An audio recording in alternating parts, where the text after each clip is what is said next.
Assalomu alaykum hurmatli bizni ijtimoiy tarmoqda kuzatayotganlar. Bugun e, biz Savsan mahalla fuqarolar yig'inidamiz. Bu mahalla fuqarolar yig'ini Qashqadaryo viloyatining Qamashi tumanida joylashgan. Bugun 5-iyun 2026-yil. Shunday. Shu bu turgan dalamiz 2025-yilda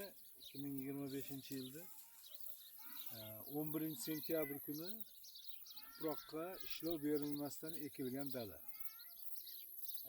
Kuzgi bug'doy ekilganda o'sha payti mana hozir kuzgi bug'doydi. Hozirgi mana aynan 5-iyundagi holati bo'yicha sizlar bilan ozgina bir nima deydi, sizlarga ozgina bir ma'lumotlar berib o'tmoqchimiz. Meni yonimda mana shu Savsan mahalla fuqarolar yig'iniga qarashli bo'lgan Javli bobo o'g'li Baxtiyor fermer xo'jaligining raisi Ochilib Jamshid turibdi. Jamshidbek umumiy masalan bu yilgi yog'ingarchilik yil keldi-ku, lekin baribir ham o'sha yog'ingarchilikdan oldin o'tgan yilgi bo'lgan shu qurg'oqchiliklarni bir shu bizni ko'rib turganlarga bir aytib o'tib ketsang hozir. Assalomu alaykum, yana bir bor ijtimoiy tarmoq kuzatuvchilar.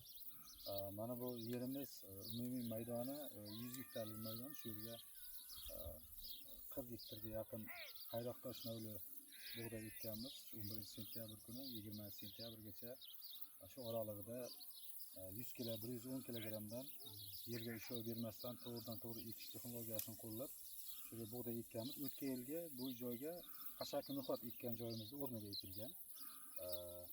Xudo xolasa bu yil yilimiz yaxshi keldi. Bu qurg'oqchilik yillari ham bu bug'doyimiz, bu texnologiyamiz yaxshi hosildorligini berib keladi. Bu yilgi yog'ingarchilik yaxshi yillari ham mana o'zlaringiz ko'rib turibsizlar. Massamiz xudo xolasa yaxshi. Endi nasib qilsa bu yerdan 30 dan yuqori, balki 40 ga yaqin endi xudo biladi endi berganicha mo'ljalimiz bor. Endi Azak avoyimga sizga rahmat. Bu texnologiyani olib kelib shu bizga o'xshagan fermerlarga mana shu o'zingizni texnologiyangiz bo'yicha, ilmingiz bo'yicha bizga fermerlarga olayotgan ishlaringizga sizga katta rahmat. Yana nima qo'shimchaga nima deydi? Mana shu mana endi yaqinda mana shu 3-4 yillar ichida qo'shni fermerlarimiz ham shu texnologiya bo'yicha ishlayapti. Agar shu texnologiya bo'yicha qolgan fermerlar ham, lalmi fermerlar masalan yog'ingarchilik yaxshi yillari biz yaxshi oldik mana an'anaviyda deb qolmasdan lekin shu texnologiyani qo'llab ketadigan bo'lsa, endi yil kelishini hech kim bilmaydi. Xudo biladi. Yanagi yil qanday keladi, undan yil qanday keladi. Qurg'oqchilik yillari yaxshi o'zini ijobiy tomonini ko'rsatadi bu. Endi hozir Jamshid bitta narsani aytib ketmayman. Mana 11 sentyabrda ekildi. Shunday. Quruq yerga. Quruq tuproqqa ekib ketganmiz. Shu 6-7 sm atrofida ekildi. Ana shu 6-7 sm atrofida ekilgan bug'doyimiz, donimiz bu to nimani dekabrda boshigacha yog'ingarchilik bo'lmaganligi uchun shunday turdi, to'g'rimi? Xuddi shunday. Hech narsa boyagalik o'rtada hammamiz bilamiz yog'ingarchilik bo'lmadi. Biroq shunga qaramasdan mana bu texnologiyaning afzalliklaridan bittasi biz quruq yerga, tuproqqa o'sha seylkamiz bilan ekib ketish imkoniyatiga egamiz. Chunki seylka o'sha qattiq yerlarga ekadigan seylka bo'lganligi uchun ham bu bemalol ekib ketadi. Ana shuning uchun ham bu yomg'ir yog'adimi, yog'maydimi bilamiz. Lalimi yillarda barcha fermerlarimiz shu aynan o'sha kuzgi ekinlarni ekishdan oldin ulkan yomg'irlarni kutib turadi. Qachonki yomg'irlar bo'lgandan keyin yerni haydab, undan keyin ekishni boshlaydi.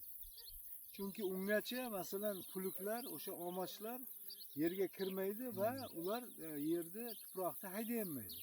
Shudgor qilinmaydi. Shuning uchun ham ular katta yomg'irni kutadi. Biz u yomg'irni kutmasdan turib o'sha quruq yerga bemalol ekib ketishimiz mumkin. Undan tashqari mana dekabrda bo'lgandan keyin mana bilamanki bir xil fermerlar nimani shudgor qilishni boshladi. 2025-yil shu nimani oyida shu yanvar fevral oylarida ekdi. Yanvar fevral oyida ekanmaganlar qoldi keyin. Undan keyin bundan buyog'i martdan keyin hech kim bug'doy ekmadi. Shuning uchun ham boyagaligi yomg'irni kutgan fermerlar umuman ekmasdan qolib ketganligini ham aytishimiz kerak bu yerda. Biroq masalan shu texnologiyani joriy etayotgan shu Jamshidni masalan hozirgi gaplari bo'yicha aytadigan bo'lsak, aynan mana shu yerda shu hozirgi paytda shu 3 tonnadan yuqori mana ko'rishimiz ham mumkin, mana 3 tonnadan yuqori. Ha, yana 3 tonnadan yuqori 4 tonna atrofidagi bug'doyimiz turibdi. Keyin mana hozir Jamshid mana shuni nima hozir sanaymiz-da mana. Sanaymiz. Mana hozir nechta ekanligini ham sanab o'tamiz sizlarga ko'rsatib. Shu mana 3 5 7 10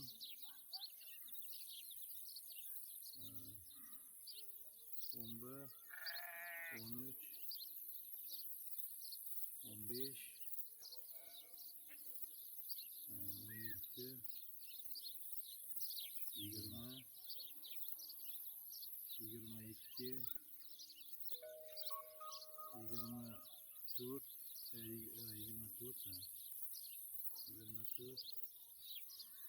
28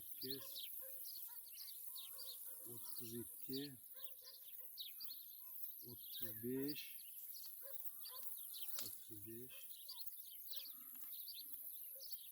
38 41 45 48 ta. Yana tushib ketganlari 50 dan yuqori edi. Mayli 48 ta deylik, mayli o'rtacha endi 48 ta deymiz. Mana shu 48 ta don chiqyapti. Agar buni 40 grammdan hisoblaganda bu yoq buyog'i bir 1,5 gram atrofida don bo'ladi. Bitta boshoqda 1,5 gram bo'ladi. Demak, bitta boshoqda 1,5 gram bo'lsa, mana shu yerda 1 metr kvadratimizda agar 30 ta boshoq bo'lsa, yo 300 ta boshoq bo'lsa, 1 metr kvadratimizda, demak bu jami bo'lib shu haligi 1,5 ga ko'paytiradigan bo'lsak 45 sentner. Endi bu prognozda. Va endi biz bilmaymiz-ku qancha, lekin hozir bizni o'zimizni shu haligi chala boyagi chotimiz bo'yicha, ham chot bo'yicha bu hozir bu yerda shu 3 tonnadan ortiq, lekin 4 tonna atrofidagi bug'doy turibdi mana. Bemalol ko'rsak, undan tashqari Jamshid nimalar borgan? Videoni olib keling-da, yerga haydab ishlov berilmaganligini olib mana shu yerda ko'rsat. qolliqlarini ko'rsatib, past ko'rsatib, yer haydalmagan. Mana haydalmaydi. Haydalmagan ko'rsin odamlar. Bu yer hozirgi shuni ham ta'kidlab o'tishki, 6 yildan beri yerga ishlov berilmaydi. 6 yil bo'ldi mana shu yerda, mana shu dalamizda 6 yildan beri bug'doy yerga ishlov bermasdan, tuproqqa ishlov berilmasdan ekiladi va shu bo'yicha hozirgacha 6 yildan beri bir marta ham Jamshid 1 tonnadan kam hosil olgan yo'q. Qurg'oqchilik yillari ham, shu fermerlarimizdan 3 barobar 1 tonna, 100, 1,5 tonna. Shu o'tgan yili 2 tonna hosil oldi. O'tgan yili ko'p fermerlar 1 tonna ham ololmadi. 200 olganman o'tgan yil bug'doyimdan. Mana shuning uchun mana hozir o'zlaringizni onlaringizda sanab ko'rdik. Shu haligi demak 45 ta desak, 45 ta uni 4 ga 40 gram deganimizda o'sha 1,5 gram atrofida bo'ladi. Mayli 1 gram deganimizda ham masalan agar 30 ta yo 300 ta bo'ladigan bo'lsa, demak u 30 gram, 30 sentner bo'ladi. Agar 400 ta boshoq bo'ladigan bo'lsa, demak bu yerda 4 tonna hosil bor degan. Mana bu sizlarga aytilayotgan bizda real gapimiz. Bu yerda boshqa hech qanday qo'shimcha yo'q. Shuning uchun ham biz qolganlardan, qolgan fermerlardan bu bizda kim ijtimoiy tarmoqda kuzatayotgan bo'lsa, barchasidan so'rab qolamiz. Mana shunday texnologiyalarga sizlarni ham o'tishlaringizni va shu texnologiya orqali daromadlaringizni oshirishdi. Mana Jamshid bor yo'g'i bu yerga 300 ming so'm bilan ekkan. Butun xarajatlar hammasi 300 ming so'm ekish ketgan. Endi urug'dan tashqari. shu traktorisi deymiz, o'sha traktorisni o'zi, keyin unga salarkasi, shu bilan hammasi 300 ming ketgan. Boshqa fermerlar esa mana shu shunday dalada nimani ekayotgan payti kamida 1 million 300 bo'lmasa 1,5 million so'm xarajat qilib ekishyapti. Faqat shudgor qilish, ekish, mola qilish mana shu nimalarga, ishlov berish nimalariga, tadbirlarga ketayotgan xarajat. Endi bundan buyog'i masalan aytadigan bo'lsak, barcha boyagi agrotexnik tadbirlar shu bir xilda ketadi. Keyin Jamshid bu yerda undan keyin masalan qachon qanday o'g'it berildi, boshqa berildi, shu bo'yicha ozgina ma'lumot berib o'tsang bu yerda. Gerbitslarga qanday qarshi, masalan ko'rib turganlaringizda bu yerda o't yo'q, mana o't yo'q. Endi to'g'ri mana bu suli nimalari bor, bitta sulilar chiqqan. Biroq o't umuman yo'q bu yerda. Fevralni oxiriga shu 20-25lariga 100 kilogramdan selitra berganman azizlar. 21-mart kuni begona o'tlarga qarshi dori qo'llaganmiz. Begona o'tga qarshi. Qaysi begona o'tga? Qaysidan? Qaysi gerbit? Granstar Plus, Granstar Plus 75% qo'llaganmiz. Undan keyin yana bitta suspenziya qildik. Gummakkali bilan hasharotlar, hasvaga qarshi mana shu aprelni boshlariga, mart oxiri, aprel boshlariga toshni distansiya hozir shu marta dori qo'llaganmiz shu yerda. Hasvaga qarshi, keyin degan o'tga qarshi, keyin o'zi oziqa uchun 100 kilogramdan selitra berilgan shu yerga. Mana hozir ko'pchilik aytadi, masalan, lalimida gerbitslarga qarshi kurashadimi deb. Mana kurashilyapti. Endi yog'ingarchilikka qarab beramiz. O'zi o'tgan yillar masalan 2 marta berganman. Yog'ingarchilikka qarab. Agar yog'ingarchilik yaxshi bo'lsa, preparatlardan bemalol qo'llab, yuqori hosil olish uchun harakat qilsa bo'ladi bemalol. Mana hozir mana bunday qilib ko'ramizda mana. Mana birdaniga men buni mana bu yerda urganimda shu yoq-buyog'i mana 1 metrga boryapti. 1 metrdagi boshoqlar qimirlayapti. Bu degani o'sha boshoqlar og'ir. Shuning uchun ham shu bu yerda biz aytganda shu 3 tonnadan ortiq 4 tonnaga yaqin boyagi nima bor? Hosil bor. Endi bu buyog'i yaratgandan biz endi hech narsa deyolmaymiz. Shuning uchun ham ijtimoiy tarmoqda bizni kuzatayotganlarga aytib qolamiz. Sizlar o'sha kuzatishda davom eting. Biz bundan ham boshqa nimalarda videolarni berishda davom etamiz. Chunki biz aynan o'sha buni o'rayotgan kuni ham sizlarga ma'lumot berishga harakat qilamiz va ma'lumotlar beramiz. Barchaga katta rahmat.